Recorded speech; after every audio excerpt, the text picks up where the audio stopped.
വലിയ ഉരുൾപൊട്ടൽ ദുരന്തമാണ്. 2018 മഹാപ്രളയം കഴിഞ്ഞാൽ കേരളം കാണുന്ന ഏറ്റവും വലിയ ദുരന്തമാണ്. അതാ ഇവിടെ മരണം 109 ഉയരുന്നു എന്ന് പറഞ്ഞാൽ രാവിലെ മുതൽ 6:15 ആകുമ്പോഴേക്കും മരണം 100 ആകുന്നെങ്കിൽ അല്ലാത്ത പോവുകയാണെന്ന് ഉറപ്പായും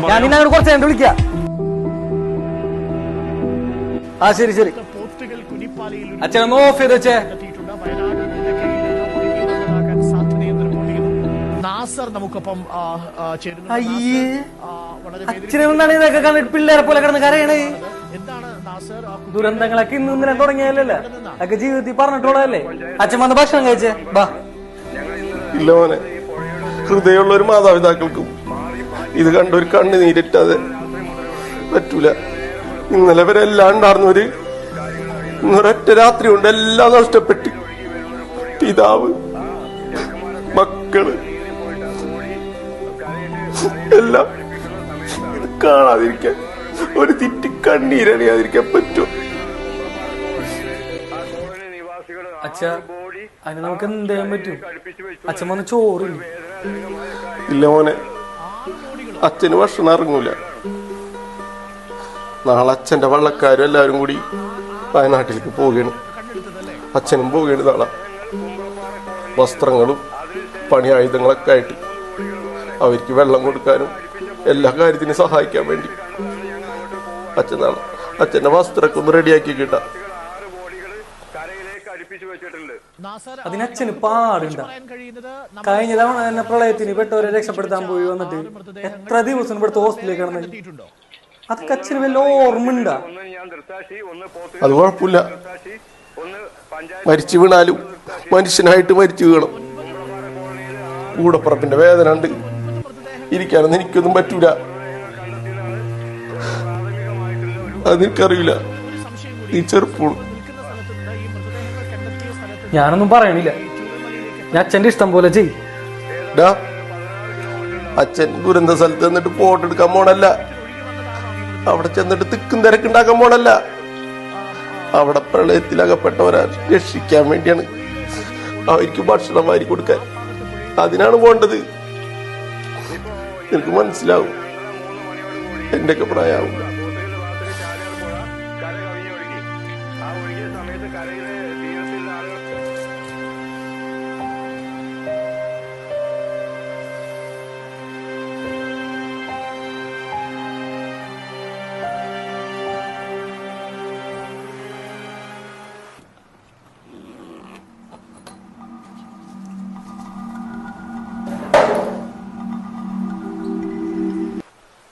അച്ഛാ,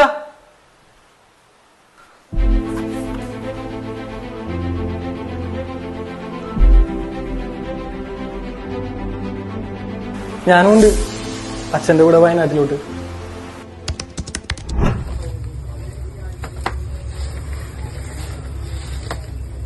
എടാ, നീ എല്ലാ സാധനങ്ങളും എടുത്തു വെച്ചില്ലേ? കൊച്ചിന്റെ സ്നെഗ്ഗൊക്കെ എടുത്തു വെച്ചോ. നീ എന്താണെന്ന് വെച്ചാൽ എല്ലാം എടുത്തോ, ഒന്നും എടുത്തു വെക്കാൻ മറക്കണ്ട.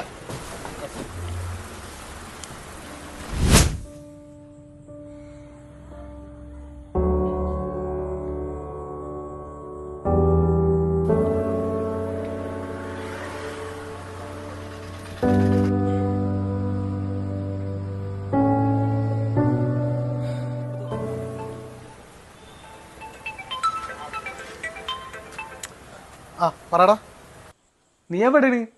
ഷോപ്പിലാണോ? ആടാ, ഞാൻ ഷോപ്പിലാണ്. നാളെ വയനാട്ടിൽ പോലുള്ള സാധനങ്ങളെ കൊണ്ടുപോകാനുള്ള തിരക്കിലാണ്. ആ മനു, അപ്പാടിഞ്ഞാറ് സൈഡിൽ റാക്കിലുള്ളതെല്ലാം നീ എടുത്തിട്ടോ. എടാ, നിനക്ക് എന്തായി?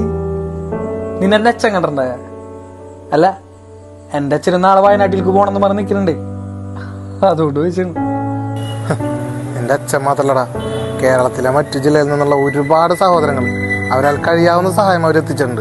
എന്നെ കൊണ്ടാവുന്ന ചെറിയൊരു സഹായം, അത്രേ ഉള്ളൂ.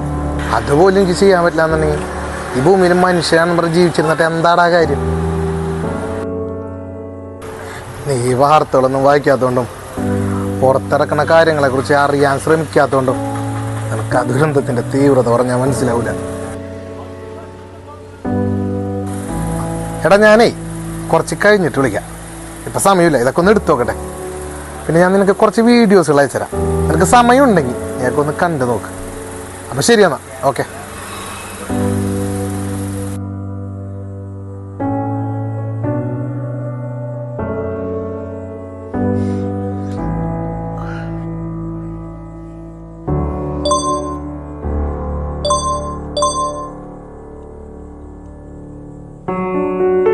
ഏറ്റവും പ്രിയപ്പെട്ട ആ വിദ്യാലയം എന്നെടുത്ത് ഇന്നും മണ്ണും കല്ലും അവശിഷ്ടങ്ങളും നിറഞ്ഞ കൂമ്പാരങ്ങൾ മാത്രം.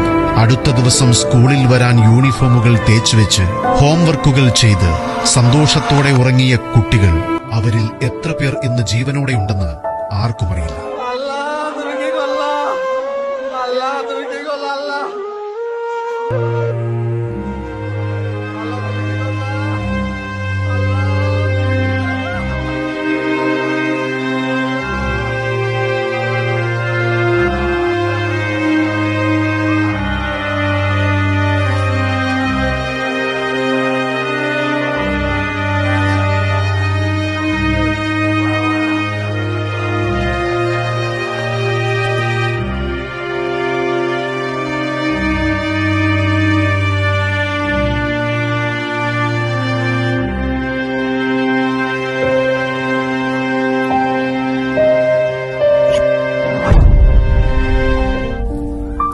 എനിക്കെല്ലാം മനസ്സിലായി അച്ഛാ,